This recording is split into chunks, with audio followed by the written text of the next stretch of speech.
Broadcasting live from the Capital OTB studios, this is Racing Across America with Seth Merrow.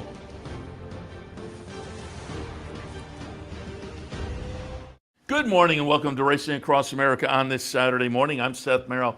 Thanks for joining us. Thanks also to our friends at Gulfstream for their sponsorship of this and some of the other programming and events here at Capital OTB. We appreciate their support during the championship meet. As noted earlier, but I will reiterate for folks who maybe weren't tuned in earlier, some cancellations already. Aqueduct, Laurel, Saratoga, Harness, Pocono canceled for today. And as I said earlier, I came down the Northway, and as I woke up this morning, there was nothing out there. By the time I got in the car and started to drive, it was barely starting to do something. But by the time I got to the Albany area, it was coming down pretty good. And I think that was the game plan. From 9 to 11, it would really start coming down. So by mid-afternoon, I think it's supposed to be over and probably be cleaned up pretty quickly. But if that middle of the day period, you have the option, just fire us up here on the TV and play on your tablet or your computer and enjoy it from home and try to stay off the road, it seems like. But on the road, and we've been catching up with them throughout the trip through the Southeast Fairgrounds, Oaklawn, Gulfstream, and this week Tampa. Normally we've been doing Sundays in recap, but I thought given the weather situation and whatnot, maybe we'd catch up in preview with Steve Byk down at Tampa Bay Downs. Steve, good morning. Oh, the background. Oh, very good, very good. Waffle House, nice. You gotta use the Waffle House index. Is the Waffle House, are they open? That is what determines when you get extreme weather. That is what the federal government, the disaster management, they count on Waffle House. So do we. And I can confirm that I did have an all-star breakfast this morning with scattered, with bacon, with a waffle, well done. And all good here. The weather, for those of you that have no idea what I'm talking about, the federal government, the FEMA, uses what they call the Waffle House Index when there is, hurricanes and tornado. The number of Waffle Houses in a region that are open tells them the severity of the damage and the extent of the devastation. That's how reliable Waffle House is. Years ago, my father and I was a kid, and my sister still lives in Arkansas, but she was living there. We went down to visit, and we flew into Oklahoma. So we had, a couple hour drive, hour and a half or whatever. And it was starting to snow, and we pulled into a Waffle House, and everybody was in there, and truckers were in there, and it's like, oh, this is horrible. The Waffle House was open. But they were, this is horrible. And finally, my father and I were looking out the window, and we finally said, and we got in the car, and it was like a Tuesday in the wintertime in February in the Albany upstate area. But you get down to Oklahoma and Arkansas, you get that much snow. They went into a complete panic. But the Waffle House was open. Well, we put this up because what you see there in terms of the background, this is just up the street from where I'm staying, and that's what it looks like. Very overcast. We had a pretty heavy band go through probably about an hour and 15 minutes ago, and I'm about 15 minutes away from Oldsmar, so it passed through. I know there, and Marty McGee in contact with Margot Flynn. The expectation is the 3 stakes, certainly the 2 graded stakes. I don't think they're in any danger of coming off. There is the Columbia, which is a listed stake. Then there's also the nightcap, the 12th, which is a maiden special. The maiden race probably comes off, at which point the Chad Brown main track only becomes 3 to 5. But I think for the stakes purpose of discussion, I think we're okay. They took races off the turf yesterday so that they would preserve the course as best they could, and so I think we'll be all right on that front. Before we get into today's races, anything else that you should alert us to since you've been down there doing the radio show for the last few days? What's the Tampa scene like down there? Tampa is what it is. It's very pleasant. It's very homey here. I can tell you that, of course, Money Supply, for those of you that didn't see it yesterday, Money Supply, a scratch yesterday for Chad Brown and Seth Klarman. So he'll look to something else, maybe even like an allowance off of that maiden win Sam Davis Day. There's a chance that Chad also will, depending on course condition, there's a chance that he also scratches Bleecker Street, the undefeated filly. So watch for that. We should have, it's 10 o'clock. We should have, I think they'll wait as long as they can for the official scratches, because there is a chance, there was a chance that another band comes through. But I can tell you that the skies have lightened up considerably. So I think the worst has already gone through. And I think there's a chance, given how windy it's going to be. There's going to be a pretty good wind, and the temperature is going to drop precipitously if it hasn't already. You're literally, in a 24-hour period, they're going to go from about 75 here down to 35. This is very similar to what I experienced at Oaklawn on both extremes.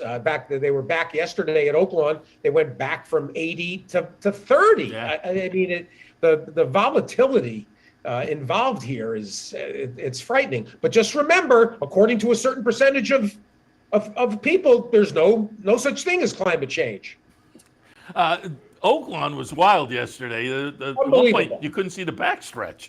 And yeah, it was like a week ago that people were wearing shorts, and my sister's down, like I say, she's up in Fayetteville. They had a couple inches yesterday too. All right, let's jump into it. Let's start. We'll work our ways back. It's an all stakes pick 5. It's going to wind up in the Tampa Bay Derby, but as I say, we'll start there and work our way back. Tampa Bay Derby. As you noted, Dave Grenig tweeted out. And I mentioned that a little bit earlier, Money Supply, Chad Brown likely to, take that one out, and maybe Bleecker Street as well. But it's still a nice full field in here. I'm going to pull up a replay of the Iroquois at Churchill last September. The winner's going to be number 8, Major General.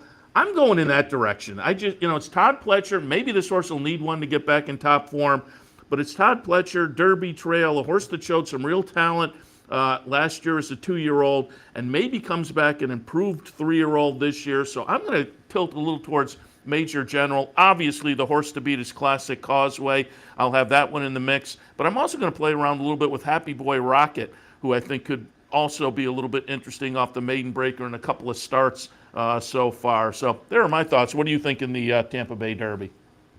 Well, it's funny. I'm not far off really at all with you.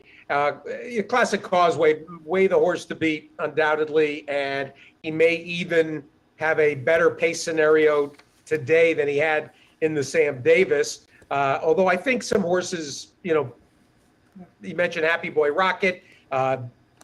I suppose that Trademark is going to go from inside a little bit. Still, I don't sense the Classic Causeway is going to have to deal with those waves of pressure that he doffed and basically just turned back everybody in that Sam Davis. I also picked Major General, and I've kind of seen this. Haven't we seen this movie before? Yeah. With Pletcher, he's won this 5 times, 6 times, and Destin and Carpe Diem come to mind, Limehouse, and so forth. Not every, not to say that, horses coming off of almost 6-month layoffs, are automatic by any means. And that Iroquois has not been as productive as the Kentucky Jockey Club. I mean, the horses that he beat in the Iroquois have not come back at 3 the way the Kentucky Jockey Club horses have come back behind Smile Happy. But still, there's a lot that sort of indicates to me that the fact that Pletcher didn't run any of his other potential candidates for this race, I think bodes well in here. I just didn't want to acquiesce to Classic Causeway, essentially. There are a couple of horses, though, that I think have got to be discussed. What was wrong with Strike Hard? Strike Hard from Matt Williams gets a rider upgrade to Luis Saez, and is a horse that actually has come from different spots on the racetrack, and it was only beaten 4 lengths by simplification when you go back to that Mucho Macho Man. Strike Hard is going to be I think a decent price here. I think if Money Supply had run, he would have drawn some money his direction. I thought Strike Hard would float up from 8-1. Now I think, he'll be 8-1 or a couple of ticks under that. And then, of course, there's another New York bred trying to win a graded stake. We've had New York breds every week, basically the last month, that are faring well in open company. So Shipsational, and quite a story with Eddie Barker. Jay Privman wrote about him this week in his Derby Watch feature, and Eddie brings the Sam Davis runner-up, brings him back here. He has been at Tampa, has been working steadily over the track. Every indication is that he could sit a very similar trip, move when when Manny Franco wants to move. I think Shipsational is at the worst a B in here. So I ended up 8-4, 7-9. Yeah, Shipsational. I'm glad you mentioned the Privman article. I would tell people to go read that because it's really fun to read. A vet trainer like that, New York-based trainer like that, takes a New York bred, bold move to go down. As you say, the New York breds you tossed in last week, Venti Valentine, and the New York breds really have the potential to show up on Oaks Derby weekend and be players. I'll also mention Giant Game. Wouldn't shock me if Dale Roman's runner rebounded to a decent effort, and I think off the last you get a decent price on Giant Game too. I'll take a stand against. Okay. There had even been some suggestions that he was going to bypass the race. Oh, okay. I think if you're looking for a couple of other prices to at least put in the the bottom rungs of your multis, Golden Glider from Mark Cassie and the Conrads, ran evenly in the Sam Davis. I think he's a candidate. That Grantham down inside for Mike Baker out of the Withers. I mean, what everybody think back to Unoho and the conversation coming out of the Rebel. Well, what's wrong with another horse that ran okay in the Withers? So Grantham gets to save all the ground inside, and he's going to be completely ignored. I think there's every chance that Grantham helps you boost. I mean, if you're a believer in Classic Causeway and you're going to key off of him, I think you want Grantham, at least included in the bottom rung, third, fourth in your exotics. Very good. All right, let's go to the prior race, race number 10, the Columbia, again, scheduled on the grass. We'll see how that works out. I have Kitten Mischief right underneath, and if it goes on the dirt, I'm going to put Kitten Mischief on top. There is a main track only, but I think Kitten Mischief will be the one to beat if it does go to the dirt. But on the turf, I'm going to pull up maiden special race from last November at Aqueduct. It will be number 7, Fort Washington, Shug McGahee trainee that only has the 2 starts under the belt, including this maiden breaker. The dam herself was a winner over in France and in America subsequently on the turf, so kind of lived up to that in the first 2 starts. And I like this little 2 starts, lightly raced, comes back improved today. So I'll put that one on top. Kitten Mischief in the second spot. They get to the surface. They wanted to, they got in an off the turfer to start, and then I think they said, hey, maybe we have a little bit of a dirt performer here. And then the Sam Davis kind of expelled that notion, and so now they get back to the turf. And then Gingrich, I think, could be a player as well. That's the way I have it: 6, 3, 8, and 2. I think the 5's interesting as well. But what are your thoughts on the Columbia?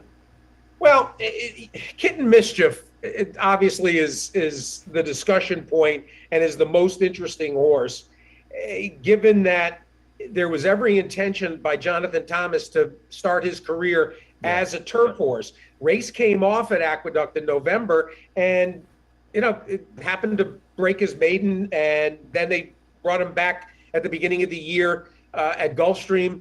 Ran well again behind that AP Secret of Saffie Joseph's. So, at this time of year, if you have a horse like this, a nice 3-year-old, and it's George Strawbridge, Augustin stable, you think, all right, let's test him along the way when it comes to the Derby season, the classic trail.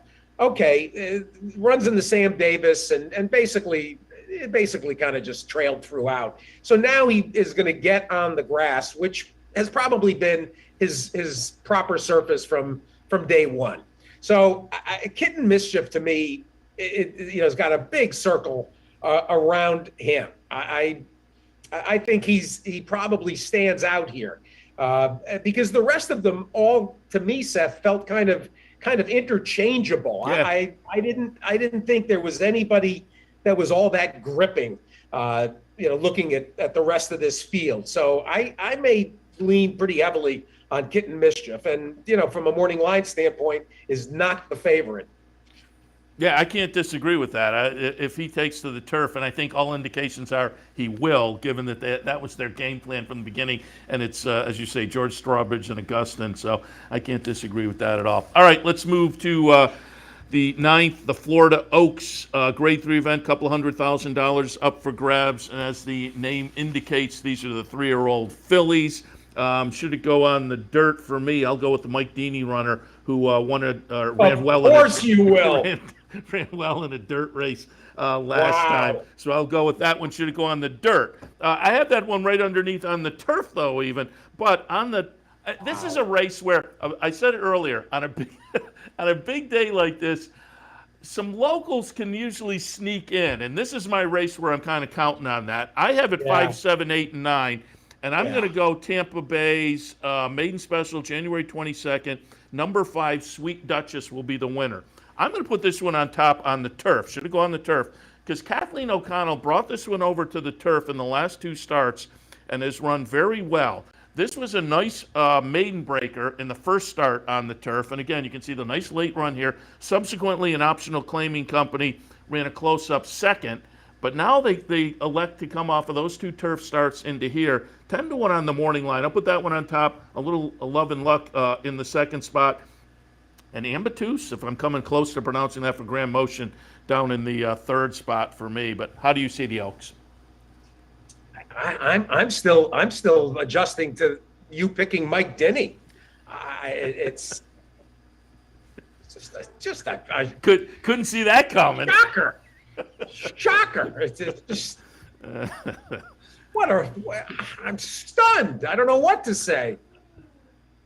Unbelievable. I honestly, this is another race to me that was not easy. I ended up picking Kathleen O'Connell as well. Nice. Well, we won't get to 10-1 then. The 2 Chads, that Dolce Zell, I think there's every reason to believe in a race. You got to understand the real scenario here, other than the fact that Mike Denny's in the race. The real story is that there's a pronounced lack of pace. I mean, and I'm kidding, of course, because Seth can't pick Jonathan Shepard anymore, so he has to have. There's got to be a backup. There's no pace in here, 0.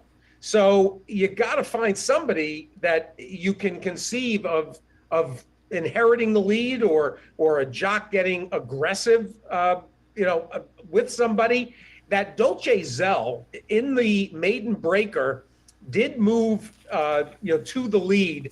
Was also on good soft. So Chad's horse, Dolce Zell, making the first North American start for Michael Dubb and partners, is going to be wearing the Sal Cumin jacket as opposed to that yellow jacket of Dubb's.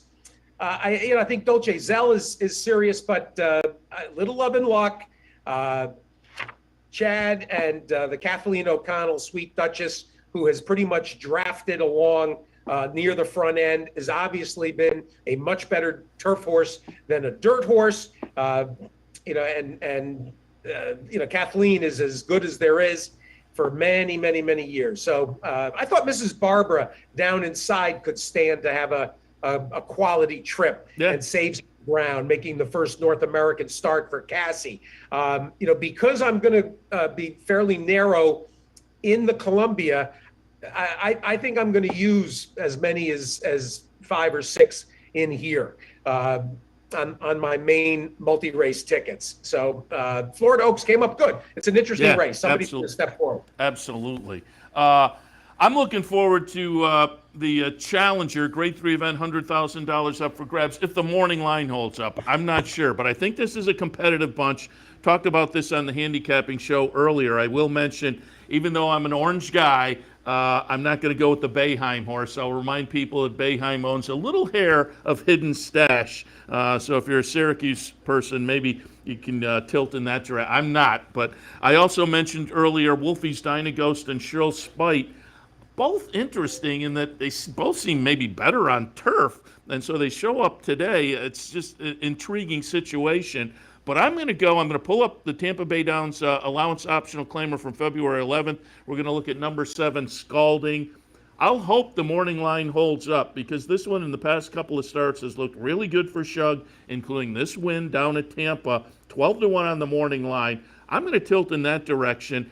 Clearly, the betting public is going to go, and the horses that are probably the 2 to beat are the 2 that showed a little promise in the 3-year-old season, Dynamic One and Greatest Honor. I have those 2 second and third. I thought Cody's Wish could be a little bit interesting for Bill Mott as well. What are your thoughts on the Challenger?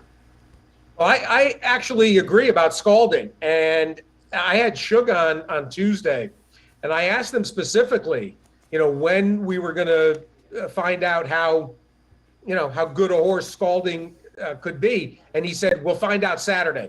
And the fact that he's willing, to send him over when, Greatest Honor, Shug didn't even bother to mention that Greatest Honor was going to run in this race as well.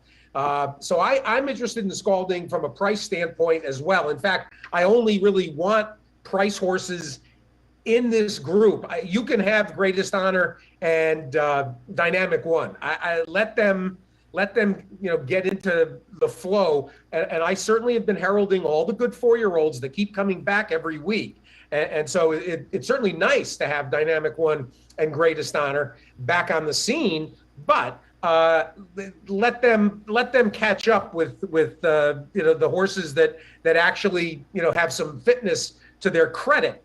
You mentioned the 2 horses making the surface switches or returns. Wolfie's Dynaghost, yes. Cheryl Spite, no. I don't understand why Atfield and Mr. 50 want to do this with him. He just is basically found the best form, arguably, since he was Since he was a 3-year-old, he arguably found his best form, and now you're going to switch him to the dirt. Yeah. I don't get it. And his dirt race was not even good. I don't get it.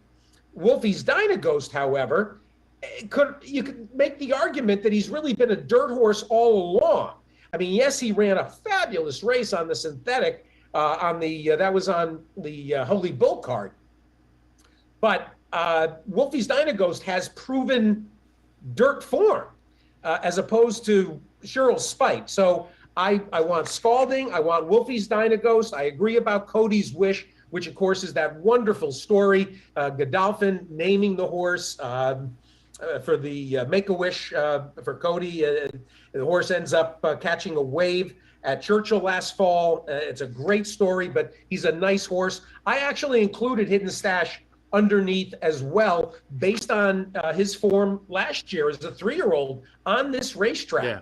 I mean, this is known as a kind of a quirky surface. It's not the same as it was years ago when it was dusty and powdery and deep and basically a beach. It's much tighter than it was years ago. But Hidden Stash last year ran very well at Tampa in the Sam Davis and the Tampa Bay Derby. So I think Hidden Stash could maybe find some of that form, and he's been okay on the turf. So the last 2 starts. So he returns to dirt, is probably legged up and fit for Vicky Oliver. The BBN team, all those Kentucky, it's a big deal down here. You got the SEC tournament in Tampa. And so the Kentucky crowd is going to be here in force. And that includes the BBN racing team, who have the 2 horses running later in the Tampa Bay Derby. So they have a big day and a big weekend ahead. But I'm going to sort of fade Greatest Honor and Dynamic One, and I want to get a price in what should be a very fun challenger, the 8th, starting the late pick 4. So they're doing another tournament out. They have a live tournament there today. I think so. The SEC tournament is here. Because for a while they had a really fun tournament that I made the finals. This is going back 15 years or so. They would do a pick and pray one weekend, and then a few weeks later they did another pick and pray, and the top 10 for each of those came back for a live tournament towards the end of the meet. And I made the last 20. I got in the top 10, and one of them made the last 20. And I would have gone to Vegas, but it was one of those races where, do I go with this horse or do I go with this horse? And we can see where the story is going. I went with this horse who runs 4th or whatever, and the other horse I was looking at wins at like $20, which would have been enough to send me to Vegas. So I have mixed memories about that, but it was a fun contest, and then they stopped doing it for a while. So I'm glad that they have something going on there, content, because it's a great venue and enthusiastic fans. Well, they're playing at the Amalie Arena in Tampa, and you've got Texas A&M and Arkansas today, and then Tennessee and Kentucky. So tournament. I thought you were. They're yelling at me from the control room. I thought you were talking like handicapping tournament. Just because Syracuse stinks, that's right, and because they're an embarrassment to the collegiate sports environment. Just because you got the son of the punk coach taking swings and laying out players, punching them in the stomach, and then pretending, oh, I turned around. The kid turned around. The kid owned up to it after the game. His father didn't.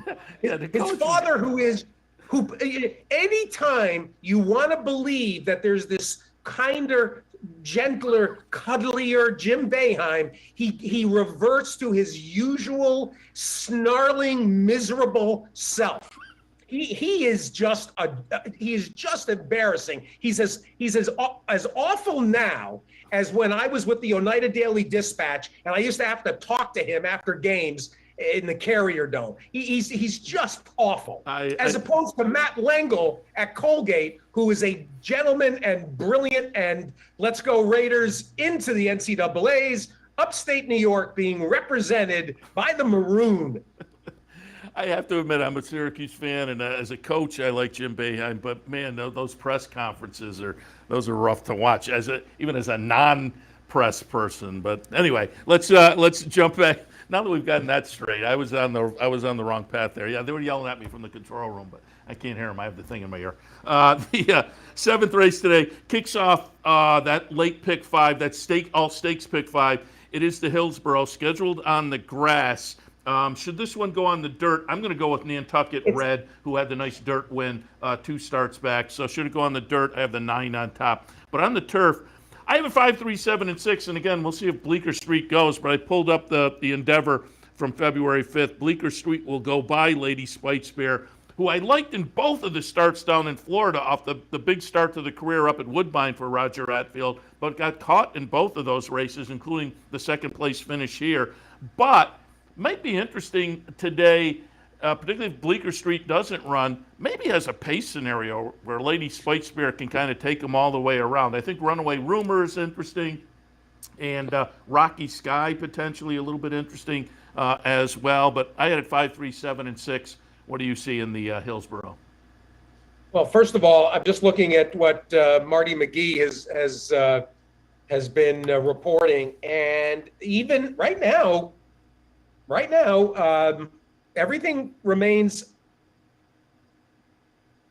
on the grass. Perfect. Yeah. Everything remains on the grass. There is here. Let me give a couple of notes. Belgrade. It looks like no. Is it Belgrade? Well, money. No. Strike Hard is scratched from the Tampa Bay Derby. Ah. Wow. Okay. So take out Money Supply and Strike Hard. So we've got a 10 horse field there. In the Challenger, we'll stay on the dirt. You can take out the 5 and the 6. War Stopper is out, as is Hidden Stash. Yeah. 5 and the 6, both are out. So there's your stake scratches, and the only other early or late action. Let's see, the 6th. You can take out the AE. The AE comes out of the 6th. That maiden special in the 6th. So there it is. All right. Very good. FYI. All right, the Hillsborough is really good, and it's interesting. It's interesting that for now, Chad is Bleecker Street still in at this point. Is leaving Bleecker Street in. I'm telling you, we had a serious band of storm come through, and it rained hard for about 15 to 20 minutes. That really seems to be it, and anything else is just going to be drizzly for like another maybe an hour. So I think we're going to be okay. They'll probably call it yielding, but I think we're fine. And I'm gonna go out on a limb too and say that you'll have a good main track by midday. They sealed that track tight yesterday. They scraped it pre-race, then they sealed it hard before harrowing. So then I'm sure they sealed it again very tight afterward. So I got a feeling we're okay. All right, so what are we doing here? Lady Spite Spear, I certainly respect, but the horse that I ended up, I think, putting on top, was Runaway Rumor. Larry Goichman's New York bred. Runaway Rumor makes a seasonal debut here. She's a flincher, and any improvement, I mean, she's graded stake proven. She can sit, fairly close. She's caught yielding in good turf before and has been okay on it. I thought Runaway Rumor at 6-1. There was a lot to like. And then, of course, Bleecker Street and Lady Spite Spear. You know who else I wanted at a price was Take Charge Row. This was a Brian Lynch filly, going back to earlier in her career, that has been a steady developer. And she was a horse that Brian had big expectations for. And it took her a long time to break her mate, 5 or 6 starts. She keeps improving, and I tries graded stake company here. And that my feeling is that Brian feels that this is the right time, and she's another that can sit, fairly close, stalk and go type. So, Luis Saez back aboard, coming off the win, and I thought the Take Charge Row was a horse that could boost your prices a little bit. You gonna have picks up on the website? I will. I was waiting, for these changes. Sure, yeah. And for how things were going to shake out, officially, just because I was, expecting at least some changes and the potential that you had a race or two come off. I should mention, for those that are going to start watching, you do have a very important 5th race today, a maiden special where that Command Performance comes back for Todd Pletcher, 3-5 with good reason. And there's actually a couple of other interesting horses that are, Well, the next race, the Sibling to Gift Box. Well, yeah, you've got the Sibling to Gift Box, correct, for Chad. The one was $1 million and change. Yeah. Yeah, Gina Romantica. There was a price in there that I thought was, there was a price in there. Oh, the Horse on the Rail. Jordan Blair. If you have not looked at Jordan Blair's numbers with first-time starters, take a close peek, because that 2 words, I I thought demanded some attention. There's a little bit of, that Seth Merrow. What is it? Nature nurture. Nature nurture. It's all about the boots on the ground, baby. Boots on the ground. Parakeet in the cage. All there. All right, we got to wrap it up. Before we wrap it up, just tell us what the last leg of the trip is like and what people can expect on the radio this week. The last leg of the trip is me on my hands and knees crawling to. Honest to God, this was and I believe the ever loving Derby Barbie's watching. Hi, honey, it's me. I'll see you soon. Love and kisses. Please pick me up at the airport. Please, because I know you're a little tired of this. Watching me on television. That would be bad if you arrived at the airport and there was nobody there. I'll be calling an Uber. We'll be at OBS on Monday, Tuesday, and Wednesday. So the sale, of course, is Tuesday and Wednesday. They actually canceled the Breeze show, the third and final Breeze show today. So the last Breeze show will be tomorrow at Ocala. And I'll wrap up this 5-week magical mystery tour. We'll wrap it up. We'll be home Wednesday night and back home for a few weeks. We'll stay home until Wood Week. I'm going to be down at Aqueduct. It's only the second time ever that I'll do Wood Week at Aqueduct. Nice. Well, we have appreciated the visits throughout the trip, Fairgrounds, Oaklawn, Gulfstream, Tampa. We appreciate the looks at the card today and the update on kind of the weather situation. It was nice to have somebody there live. So, again, we appreciate it. It's been fun. It's been a few laughs as well. We've had some history lessons over the last few weeks, and I will tell people to tune in the radio this coming week to get recaps on all the nice stakes action. So, again, Steve, appreciate it. Great job, and we'll talk again down the road. Seth, we'll talk to you on the radio this week. I appreciate it, and good luck today, everybody. Sounds good. Steve Byk live from Tampa Bay Downs. We will take a break. We'll be back with more Racing Across America right after this. Stay tuned.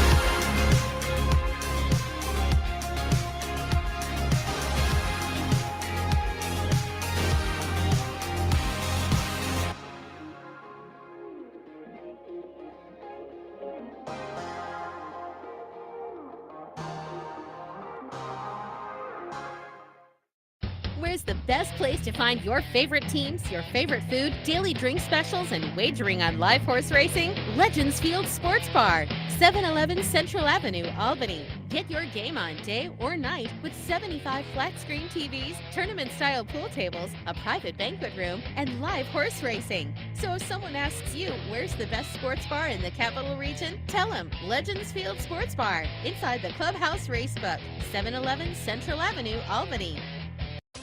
Capital OTB is now streaming live on Roku.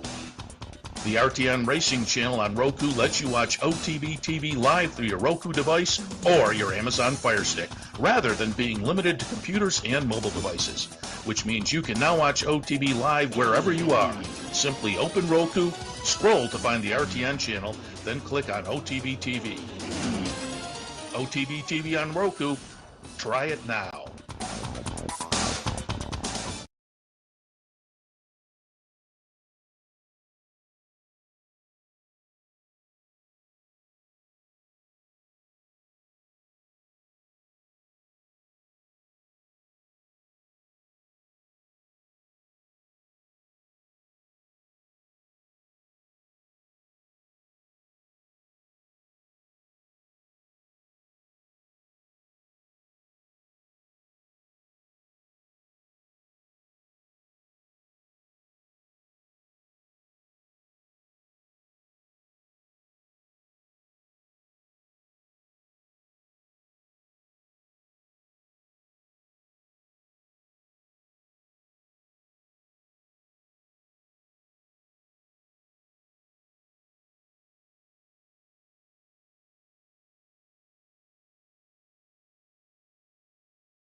Welcome back to Racing Across America on this Saturday morning. Again, started the show talking about the big day down at Tampa Bay Downs, but there is more great stakes action across the country, and one of them is a really intriguing stake at Oaklawn, and our friend Bob Ehalt wrote about it in the Bloodhorse, and you can also find Bob's work at America's Best Racing, that website. So I thought I'd invite Bob in to talk a little bit about today's Azeri at Oaklawn and more. Bob, good morning.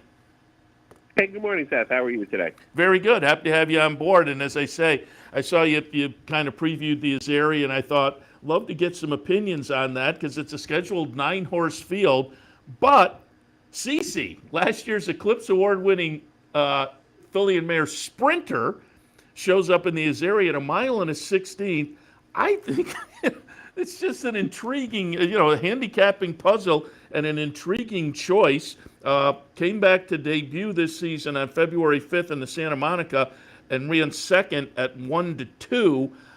When I handicapped this race, I just, boy, you have this horse with this kind of talent and they elect to come over. And we're going to take a look while we talk at the Breeders' Cup Filly and Mare Sprint Stretch Run. Cece will be the number 4 horse here, running third with very talented Gamine. So this was a nice performance by Cece in the Breeders' Cup Filly and Mare Sprint. As I say, subsequently started the season with a second-place finish in a stake out at Santa Anita, but ships over to Oaklawn. But when I handicapped the race, I'm going to take a little shot with Pauline's Pearl. Steve Asmussen, Joel Rosario coming out of a win in a stake over at Sam Houston. And I'm going to put Cece underneath just on the scenario of the whole stretch out, to me, is very intriguing and puzzling. I thought She Dares the Devil, also obviously interesting. Won this race last year for Brad Cox, so you can't ignore that one. Fun race, though, with Cece and She Dares the Devil in there. As I say, I'm going to take a little pop with Pauline's Pearl. But give us some of your thoughts on the Azeri. Yeah, I mean, when you look at this, let's face it. The Azeri in essence is a stepping stone race to get you to the Apple Blossom.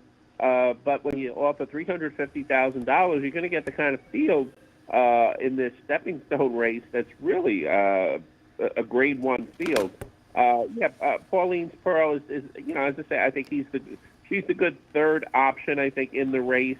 A horse, Steve Asmussen seems to be getting her into career best form. And, she's really going to be tested here after kind of running against, basically Grade 3 type competition. In this one, Cece, I think when you look at her campaign last year, you're kind of surprised to see her. But, when you look back in 2020, she did win the Apple Blossom, which is at the same 1 1/16 miles distance here. And in talking to trainer Michael McCarthy, he kind of sees there's really not a lot of real good opportunities, especially at this time of year, for filly sprinters. So I think the goal here, based by what she did in 2020, winning the Apple Blossom, take her back to a track where he knows she likes it, get the prep race in, then go to the Apple Blossom, which is worth $1 million, and then probably I think there's a good chance we might see her in New York for the Ogden Phipps, and then they kind of from there decide if they're going to keep her going with the longer races or cut her back to some of the sprints, like maybe the Ballerina at Saratoga and such. So I think she stepping out for her is not as unusual as it might be for some of the other horses. And then you definitely have a real good horse, and I think in She Dares the Devil. I mean, certainly this is a horse who she's a Kentucky Oaks winner. She won this race last year, beating Latrusca, who was almost Horse of the Year. So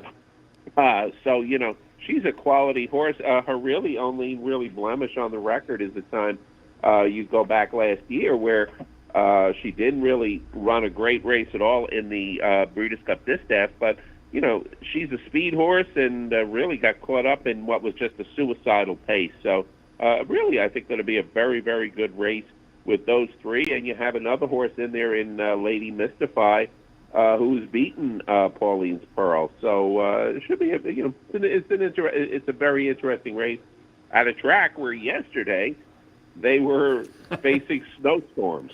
so in Arkansas at this time of year. So kind of a lot of strange things going on. Yeah, I was, in doing the handicapping show yesterday in the afternoon, and there was a couple of points where you couldn't see the backstretch at Oaklawn with the snowstorm, which is crazy because a week ago, I want to say it was close to 80. People were shorts and T-shirts, so it had completely flipped.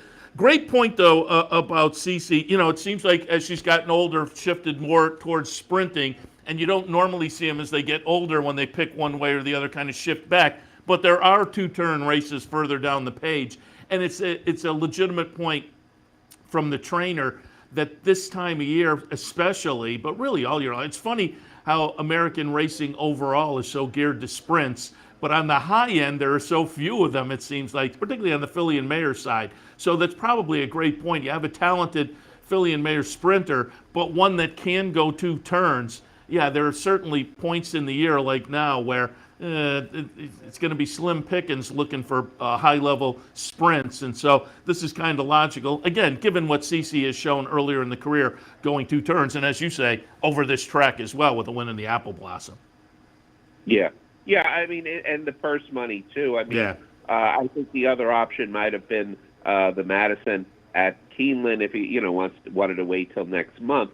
But again, when you're running for $350,000 here and then $1 million next time out, those are the kind of opportunities you'll never really get with a filly and mare sprinter, except in the Breeders' Cup.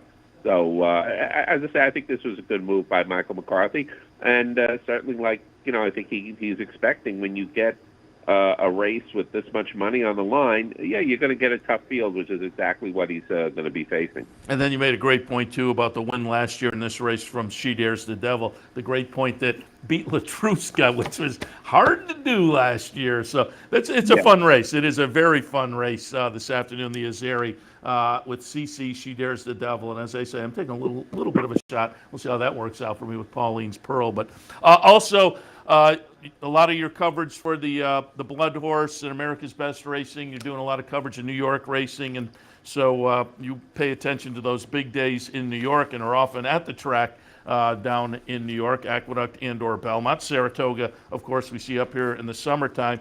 But last week, the Gotham, talked about it over the past week. I thought last week's 3-year-old races with Simplification and a Forbidden Kingdom and Morello in New York, I thought they were some of the best 3-year-old races we've seen this year. They hit 90 buyers, which has been slim pickings for some of the 3-year-olds so far this year. So I thought it was nice performances all around. Even Tiz the Bomb on the synthetic out at Turfway. I don't think he's headed to the Derby, but I thought his performance last week was nice as well. Let's get some of your opinions, and we'll watch the stretch run here to the Gotham. It is Morello getting it done. Morello's going to be the number 9 horse. I played around with Dean's List, the number 5, and as we pick it up, I thought I might hang on here at a little bit of a price. But Dean's List holds on nicely to be second. Golden Code runs third, but for Steve Asmussen, Morello gets it done and runs the career record to 3 for 3. Obviously is going to have to be tested around 2 turns, but so far has looked good in the career. Give us your impressions of last week's Gotham and Morello. Yeah, I mean, certainly, I think the potential is there for this horse to go 1.8 miles, the way that he's been, facing longer and longer distances and still winning. He's bred by Classic Empire, which means there should be a bit of distance into his in his pedigree, maybe the 1.25 miles. That's always the big mystery for these horses at the Kentucky Derby. But I think right now this is a horse who's going to be if he goes in the wood, which I think they're going to do, will certainly make it an interesting race with horses like Early Voting and Mo Donegal. Makes the wood a little bit more of a much more intriguing Derby prep than it has been in some of the past runnings.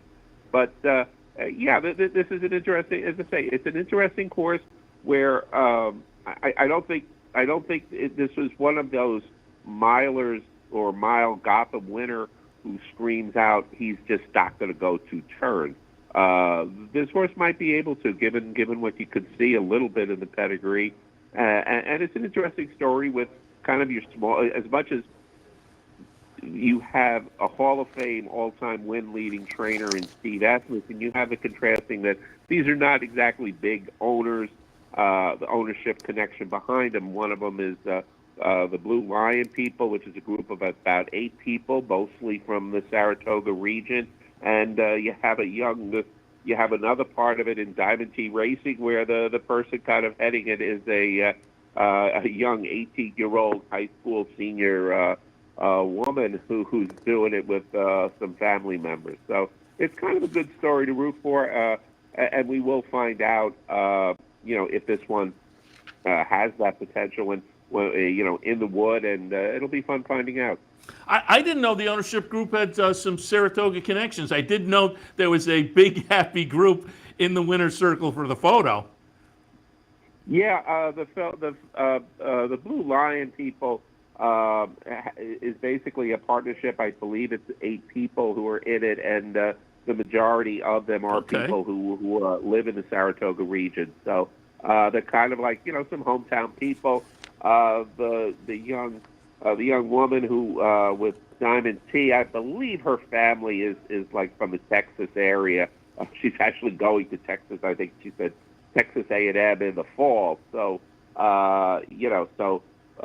little differences there. But they're just a bunch of shall we say, these little guys who have a few horses, and certainly Boyd going to have having the ride of a lifetime with this horse. Yeah, as they say, there was a big, happy group in the winner's circle, and that's always fun when you can get, kind of new, fresh blood to get a nice horse like this. May add some nice storylines to the Derby Trail going forward as well. I'll also note the race just prior to that, the Busher, the nice New York bred, Venti Valentine. Boy, there was a big, happy group in the winner's circle there, too. And she looked good. She's going to, New York breds this year are making some noise, and you would think she's going to make a little bit of noise on the Oaks Trail, Venti Valentine.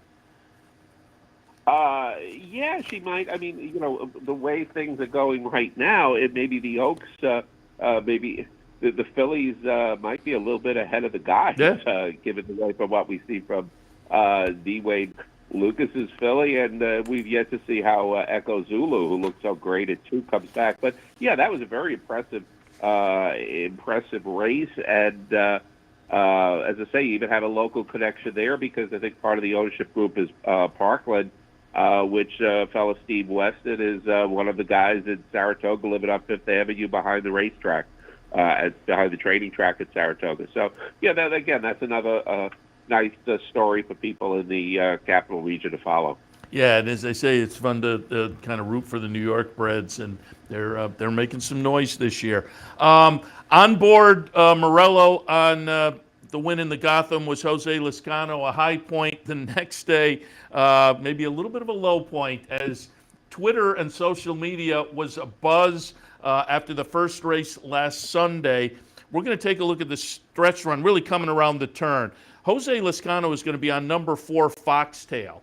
And take a look as Jose Lezcano, really in an animated fashion, takes a number of looks to his inside. He's looking. Meanwhile, on the outside, it is Trevor McCarthy on Indian Bell coming and going by to eventually win by a neck. This got the buzz going, as they say, on social media, and you covered it in the Bloodhorse. And just give us the upshot of the stewards taking a look at the situation here with Lezcano winding up second after all those looks back at the top of the stretch. Well, I gotta say, when you look at this is for all of the good things that you get out of social media. One of the main problems is a lot of times you just have these. The old days we used to say the tempest in a teapot. People who want to turn something into something that it clearly isn't. I mean, in my mind, a lot of people wonder, was this race fixed? What was there so much chicanery going on in it because he did get beat in the race? Look, let's face it, Jose Lezcano was a veteran rider, very successful veteran rider. He's not going to do something to jeopardize his career in full view of a stretch at a claiming race in March at Aqueduct. Let's just put that out on the table. Now, clearly something happened. You just don't turn your head for as long as he did or as often as he did. So something was a bit odd, which I understand. And the stewards did say they want to look into it. They did. They met with Loscano yesterday, and they basically took no action. Now, I'm kind of ambivalent on this. One, I think, yes, I know people talk about transparency, but sometimes, look, you have to have faith in your racing officials. Let them conduct the thing in private to find out, hey, what went on? Were you beefing with the guy? What was going on in the ride, where you don't have to have it, shall we say, in a public forum where you might get lawyers involved and everything, and people are very closed-mouthed. Now, so I don't have any problem that the stewards met with him and to talk and find out what happened in a private setting. The issue is the stewards basically just said we find no fault in it, and they really didn't explain what happened. So, we're still kind of wondering what's going on. What exactly did transpire? And, maybe there was a beef on something that happened in the race, or he just had some kind of mental spasm in the race. You don't know, but certainly it is one of the stranger-looking races that you're going to see. And as I say, I just wish maybe the stewards had maybe given a better explanation for why they didn't take any action. Just simply tell the people the reason. It doesn't have to be debated, because it probably was just an incident of a dumb ride by someone, which happens. I mean, they're human beings. They're going to make. There's plenty of bad rides that people get in the sport all the time, or mistakes. But yeah, you do kind of wish there was just a little bit more transparency as to what exactly happened, so that we could at least diffuse some of the more controversial aspects to it. I am with you 100% on all of that. Social media, there's great aspects to it and not so much. And to me, when I went back and kind of looked at it is very unusual that he looked back as much as he did. And I think you're right. Something was going on. I agree. I've said for years, just overall, I think there should be more transparency as far as the stewards are concerned. And, when guys get called in to look at films with the stewards, we should know about all of that. So I agree on all that. And also, it was just a little bit overblown on social media, in that he eventually starts riding again and just misses. So that if it was a fixed race, it was badly done, because he could have won the race. I mean, it was close, and he was riding at the end. And the social media had conspiracy theories going, because the horse he was on had been claimed away from the horse, from the trainer who eventually won the race. So there was all kinds of conspiracy theories floating around on Twitter. It seemed like, not all kinds, but there was people kind of tossing that theory out there as well. And I just, once I watched the race, I thought, it was unusual, as you say, and it would probably, kudos to the stewards for taking the actions. It was unusual enough to take a look, and it would have been nice to maybe, hear a little more of an explanation. So as I say, I agree completely with your entire thought on the situation. Yeah, I mean, look, I'm not going to say it's easy to be a steward. I think there's tough elements to it. It's like refereeing an NFL game. Everybody is a better steward. Everybody is a better NFL rep. But as I say, sometimes just explain it. I think in a room you could say, hey, what the heck happened in this race? Yeah. And the jockey hopefully will tell you the truth, and you get to the bottom of it, and then you kind of come out with a statement. And the jock has to be willing, I think, at some point to say, yeah, if I did something stupid, say it. And just say, and move on. These things take on a life of their own when you really just don't address them. Yeah. Because certainly if somebody wants to say the race was fixed, well, right now you really can't give them a logical argument.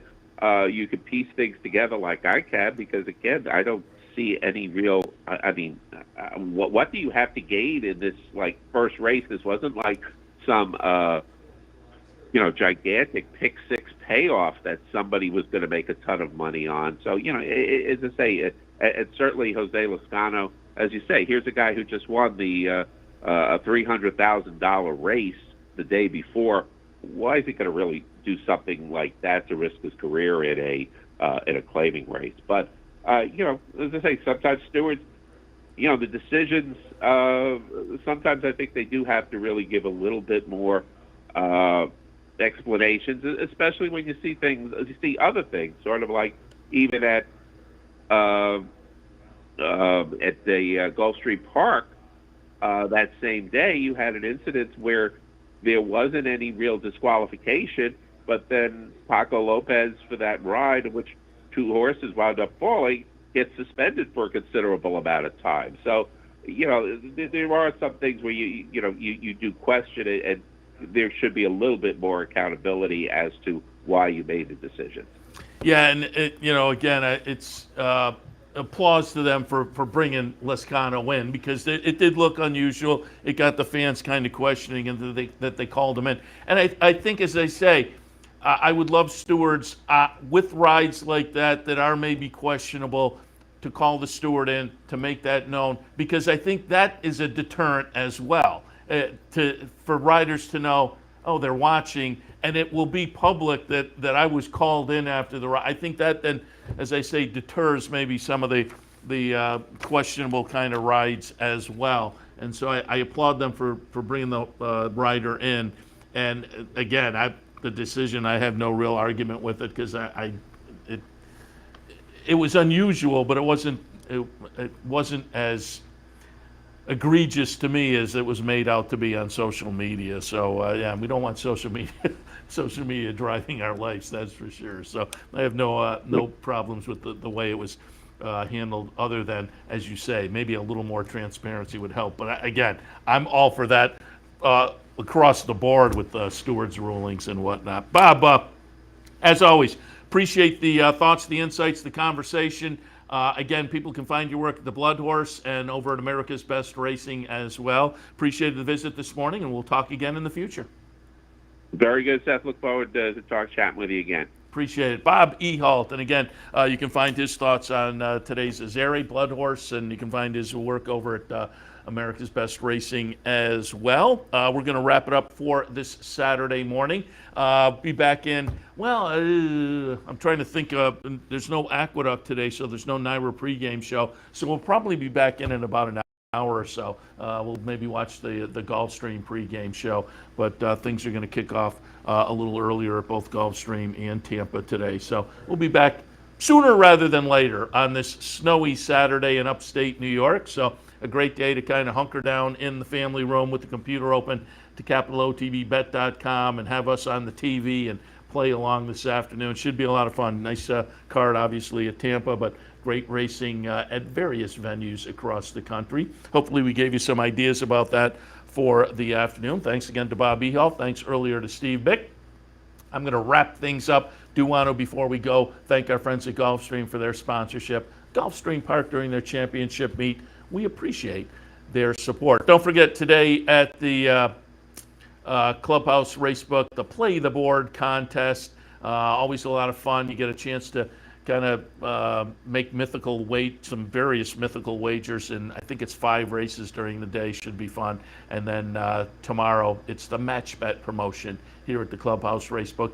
Both 711 Central Avenue in Albany. All right, I'm Seth Merrow. This has been Racing Across America for a Saturday morning. We appreciate your tuning in. As always, again, we will be back in about an hour or so with OTB Live for a Saturday afternoon.